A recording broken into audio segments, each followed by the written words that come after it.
Praise the Lord. बहनों भाइयों, आज आइए हम लोग एक बहुत ही महत्वपूर्ण विषय पे चर्चा करेंगे और उसको भी बाइबल के वचन के अनुसार। और जैसा कि मैं और आप जानते हैं कि मैं और आप जब इस जीवन में आए हैं, परमेश्वर ने मुझे और आपको रचा है, तो मुझे और आपको परमेश्वर ने कुछ कार्य दिए हैं, यानी मेरे और आपके जीवन का कुछ उद्देश्य है। और कभी कभी हम लोग ये सोचते हैं कि मैं ये करूंगा, अपने जीवन में वो उद्देश्य पूरा करूंगा, अपने लक्ष्य को बनाते हैं और उस टारगेट की ओर बढ़ने की कोशिश करते हैं। लेकिन हम ये भूल जाते हैं कि जो हमें समय मिला है वो बहुत कीमती है और कभी कभी हम उसका सदुपयोग करने के बजाय दुरुपयोग करते हैं। लेकिन बाइबल हमें बताती है कि मेरे और आपके दिन जो है वो गिने हुए हैं। आइए इसको पवित्र शास्त्र से देखते हैं और हम लोग देखेंगे अय्यूब की पुस्तक, उसका 14वां अध्याय और उसकी 5वीं आयत। यहां ऐसे लिखा हुआ है, मनुष्य के दिन नियुक्त किए गए हैं और उसके महीनों की गिनती तेरे पास लिखी है, और तूने उसके लिए ऐसी सीमा बांधी है जिसे वह पार नहीं कर सकता। यानी परमेश्वर का वचन यहां पर बता रहा है कि मेरे और आपके दिन, महीने, घंटे, मिनट, सेकंड सब कुछ प्रभु ने लिख रखे हैं और उसमें हम एक भी घड़ी बढ़ा नहीं सकते। तो ऐसी स्थिति में जब हम अपने जीवन का कुछ टारगेट बनाते हैं, सोचते हैं 5 साल में ये काम करेंगे, 10 साल में ये काम करेंगे, 15 साल में मेरा ये प्रोजेक्ट पूरा होगा, और उसमें यदि हम अपनी मृत्यु को भूल जाते हैं तो हम धोखा खा जाते हैं। इस बारे में भजन संहिता में एक और अच्छी आयत है जो कि मूसा की प्रार्थना भी कहलाती है, और उसमें 90 अध्याय को 10वीं आयत हम देखेंगे।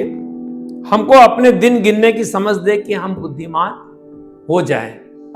यानी जो मेरे और आपके, जैसा कि अय्यूब की पुस्तक में हमने पढ़ा कि दिन, महीने, घंटे, यानी एक एक चीज लिखी हुई है और परमेश्वर ने ऐसी सीमा बांधी है कि हम उसे पार नहीं कर सकते।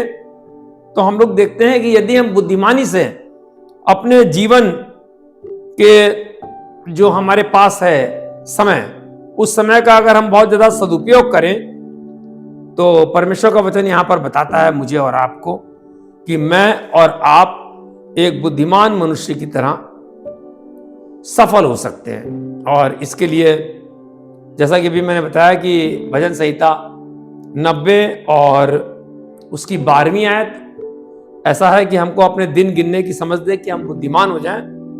और उसी भजन संहिता के 90 के 10वीं आयत में लिखा हुआ है, हमारी आयु के 70 वर्ष तो होते हैं और चाहे बल के कारण 80 वर्ष के भी हो जाएं, तो भी उनका घमंड केवल नष्ट और शोक ही शोक है, क्योंकि वह जल्दी कट जाती है और हम जाते रहते हैं।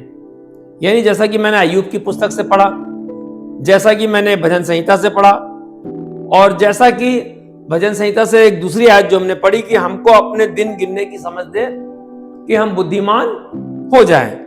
तो परमेश्वर का वचन यहां कुल मिला के इसका सार यह है कि हमें वो बुद्धि परमेश्वर दे कि हम अपने दिन, महीनों और उनके समय का सदुपयोग कर सके, यानी उनको अच्छी तरीके से इस्तेमाल कर सके। और आइए इस बारे में हम थोड़ा सा और आगे चर्चा करते हैं। और जैसा कि आप जानते हैं कि आजकल के समय में व्यक्ति की आयु 70 वर्ष, 80 वर्ष, और जैसा कि परमेश्वर का वचन बता रहा है कभी कभी बल के कारण 80 वर्ष से अधिक हो जाती है, 100 वर्ष भी किसी की हो सकती है, कोई लोग 100 पार भी कर जाते हैं। लेकिन अगर आप पुराने नियम में देखें तो आदम जो आदि पुरुष हमारे थे और हमारे पूर्वज, वो 930 वर्ष जीवित रहे। और नूह के बारे में जानते हैं, नूह स्वयं 950 वर्ष जीवित रहा, और नूह के दादा यानी नूह के पिता के पिता मैतुसेला 969 वर्ष जीवित रहे। यानी पहले मनुष्य की आयु परमेश्वर ने बहुत दी थी, लेकिन जैसा जैसा जीवन मनुष्य का पाप में पड़ता गया, एज जो है घटती गई। तो आज एक अगर हम औसत एज मान लेते हैं 70 वर्ष की, तो उस समय हमारे जीवन में हमारे सामने यह है कि हम कैसे अपने कर्तव्यों को अच्छी तरीके से पूरा करें। और लूका की पुस्तक में बहुत अच्छी बात लिखी हुई है। लूका की पुस्तक उसका 12वां अध्याय और 16 से 20 आयत अगर हम लोग पढ़ते हैं तो उसमें एक धनवान व्यक्ति का वर्णन आता है कि उसके खेतों में बहुत सी उपज हुई, बहुत अनाज हुआ, और पहले से उसके खेतों में अनाज होता था, तो उसने बड़े बड़े बखरियां बना रखी थी। बखरियां का मतलब है जिसके अंदर अनाज रखा जाता है। और जब आपकी बहुत ज्यादा उपज हो गई तो उस व्यक्ति ने सोचा कि मैं क्या करूंगा, इन बखरियों को तोड़ के बड़ी बखरियां बनाऊंगा, और बखारी जो बड़ी मैं बनाऊंगा उसके अंदर अनाज रखूंगा। और तब अपने मन में उसने कहा, तेरे पास बहुत सा धन संपत्ति है, बहुत सा अनाज है, हे मेरे मन, तू खा पी और मौज मस्ती कर।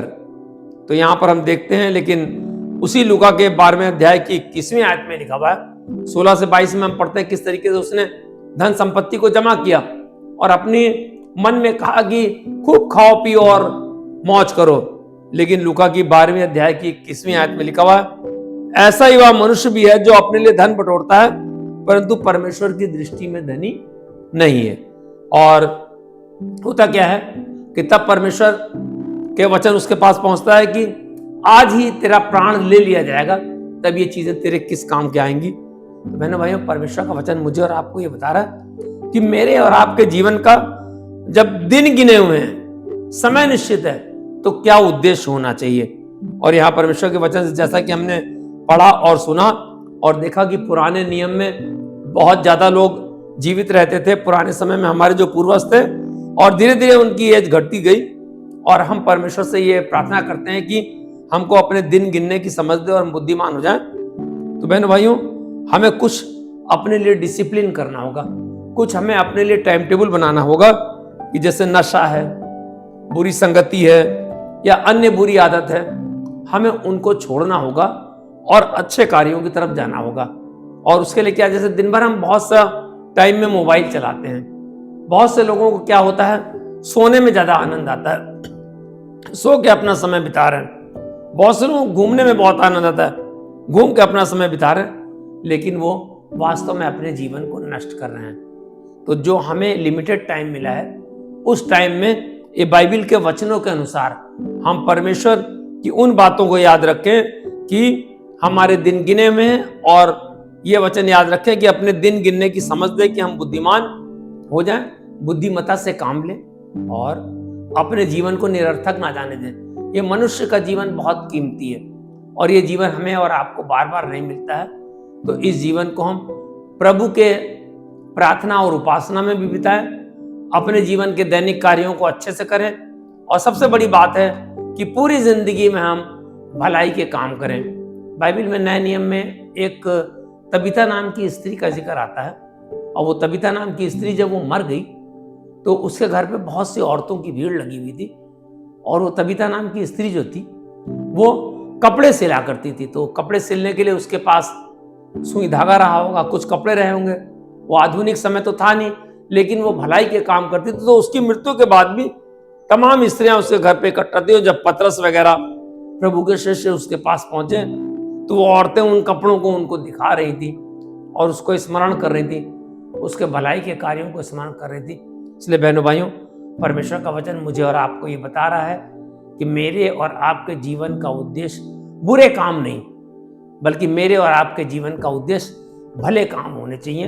और उसमें हमारी प्रार्थना, आराधना, परमेश्वर को कुछ समय देना, अपने घर के बुजुर्गों को समय देना, आपस में परिवार के साथ प्यार से बैठना, एक दूसरे के साथ संगति करना, कलीसिया में संगति करना, और कोई भी अच्छे कार्य करना, जैसे किसी को शिक्षित करना, किसी गरीब की मदद करना।